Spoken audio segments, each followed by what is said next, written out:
हरे कृष्णा, राधे राधे। जीवन में गुरु का विशेष महत्व है। कहते हैं गुरु बिना मुक्ति नहीं। अगर जीवन में पाना चाहते हो गोविंद की कृपा तो गुरु का आश्रय लो। गोविंद बड़ी आसानी से मिल जाएंगे। अब आज एक प्रसंग से, एक कहानी से आपको गुरु का जीवन में महत्व बताती हूँ। ये प्रसंग स्वयं श्री विष्णु भगवान ने नारद जी के साथ किया था, ताकि सब लोगों को जीवन में गुरु का महत्व समझा सके। अब हुआ क्या था, एक बार की बात है, वैकुंठ लोक में नारद जी भगवान विष्णु से मिलने गए। भगवान ने उनका बहुत सम्मान किया। जब नारद जी वापस चले गए तब विष्णु जी ने माता लक्ष्मी को कहा, हे लक्ष्मी, जिस स्थान पर नारद जी बैठे थे उस स्थान को गाय के गोबर से लीप दो। जब विष्णु जी ये बात कह रहे थे उस समय नारद जी बाहर ही खड़े थे और उन्होंने ये बात सुन ली और उनको बहुत बुरा भी लगा। वो वापस आए और भगवान विष्णु से पूछने लगे, हे प्रभु, ये क्या बात है? जब मैं आया तो आपने मेरा खूब सम्मान किया, पर जब मैं जा रहा हूं तो आप माता लक्ष्मी से ये क्यों कह रहे हो कि जिस स्थान पर नारद बैठा था उस स्थान को गोबर से लीप दो? भगवान विष्णु मुस्कुराए और कहा, हे नारद, मैंने आपका सम्मान इसलिए किया क्योंकि आप देव ऋषि हैं, और मैंने देवी लक्ष्मी से ऐसा इसलिए कहा क्योंकि आपके कोई गुरु नहीं है, आप निर्गुरे हैं। जिस स्थान पर कोई निर्गुरा बैठ जाता है वो स्थान गंदा हो जाता है। अब विष्णु भगवान की ये बात सुनकर नारद जी ने कहा, प्रभु, आपकी बात है तो सत्य, पर मैं गुरु किसे बनाऊं ये आप मुझे बताओ। अब भगवान बोले, नारद जी, काम करो, आप धरती पे चले जाओ।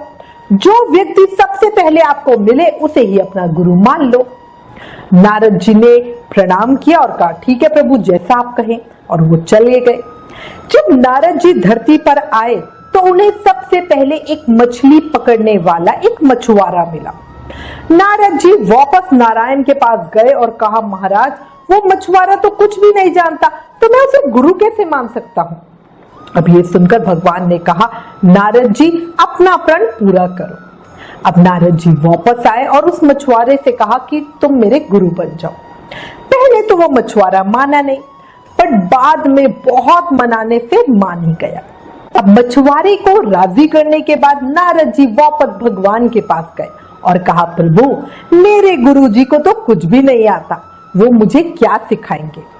अब ये सुनकर भगवान विष्णु को क्रोध आ गया और उन्होंने कहा, हे नारद, गुरु निंदा करते हो, जाओ, मैं तुम्हें श्राप देता हूं, तुम 84 लाख योनियों में घूमना पड़ेगा।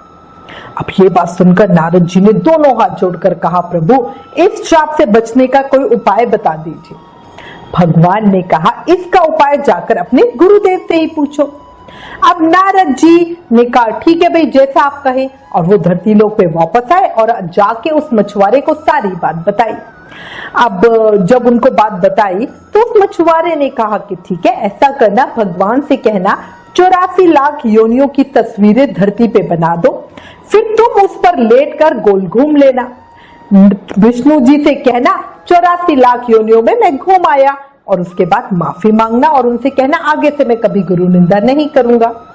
अब नारद जी ने बिल्कुल सेम ऐसा ही विष्णु जी के पास जाकर कहा और उन्होंने बिल्कुल वैसा ही किया।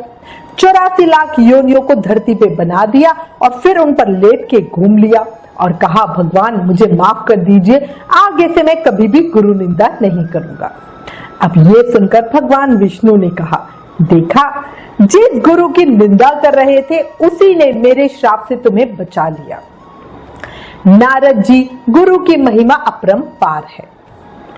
गुरु गूंगे, गुरु बावरे, गुरु के रहिए दास, गुरु जो भेजे नरक को, स्वर्ग की रखिए आस। मतलब गुरु चाहे गूंगे हो, चाहे गुरु बावरे मतलब पागल हो, गुरु के हमेशा हमें दास बन के रहना चाहिए।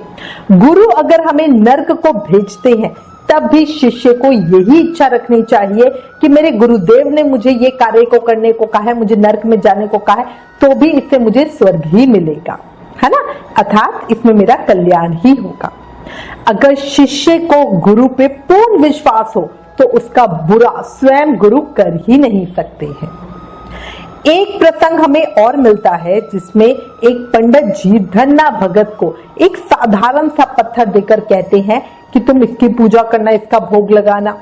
और जो धन्ना जाट था वो उस गुरुदेव के ऊपर इतनी आसक्ति रखते हैं, उनके ऊपर इतना विश्वास करते हैं कि वो सिलबट्टे वाले पत्थर को भगवान मानकर उनकी पूजा करना शुरू करते हैं और उसी पत्थर में से भगवान स्वयं प्रकट होकर उसे दर्शन देते हैं, उनके खेत चलाते हैं, है ना।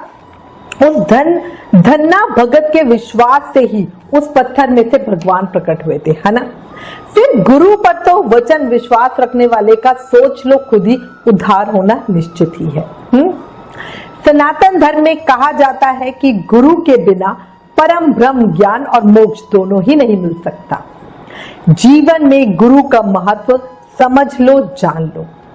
गुरुर ब्रह्मा गुरुर विष्णु गुरुर्देवो महेश्वरा गुरुर साक्षात पर ब्रह्मा तस्मै श्री गुरुवे नमः। संस्कृत के इस श्लोक में ये बताया गया है कि गुरु का स्थान तीनों देवों से भी ऊपर है। गुरु ही ब्रह्मा है, विष्णु है, महेश है और वो ही साक्षात पर ब्रह्मा है और उस गुरुदेव को हमें हमेशा प्रणाम करना चाहिए। कबीर दास जी ने भी गुरु की महत्ता को बताया है अपने दोहों में। उन्होंने लिखा है, गुरु गोविंद दऊ खड़े काके लागू पाए बलिहारी गुरु आपने गोविंद दियो मिलाए। मतलब एक प्रभु आप ही हो गुरुदेव मेरे, जो मुझे बता रहे हो कि भगवान कौन है और किस तरह से मेरा उनका मिलन होगा, है ना। कभी ऐसा होता है कि भगवान और गुरुदेव मेरे सामने आ जाए तो सबसे पहले मैं अपने गुरु को ही प्रणाम करूंगा, क्योंकि उन्होंने ही तो मुझे बताया है कि ये भगवान है। जैसे माता को प्रथम गुरु कहा जाता है ना। तो अब जब बच्चा पैदा होता है तो उसके बाद माँ ही तो बच्चे को बताती है कि कौन कौन है ना। सबसे साक्षात्कार माँ ही तो करवाती है, तो इसीलिए माँ को प्रथम गुरु कहा जाता है। अब हमारी गुरु पूर्णिमा आने वाली है और सब अपने गुरु महाराज को दिल से प्रणाम करना, उनकी सेवा भक्ति जरूर करना, तभी हमारा ठाकुर से मिलन हो पाएगा। इसी के साथ मैं उम्मीद करती हूँ आपको भी जीवन में गुरु का महत्व समझ में आया होगा। अपने गुरु पर विश्वास करें और संपूर्ण समर्पण करें, भला होगा ही होगा। इसी के साथ एक रिक्वेस्ट, प्लीज इस वीडियो को ज्यादा से ज्यादा शेयर करके सबको गुरु का महत्व बताएं। Please like share and subscribe. Thank you. Hare Krishna.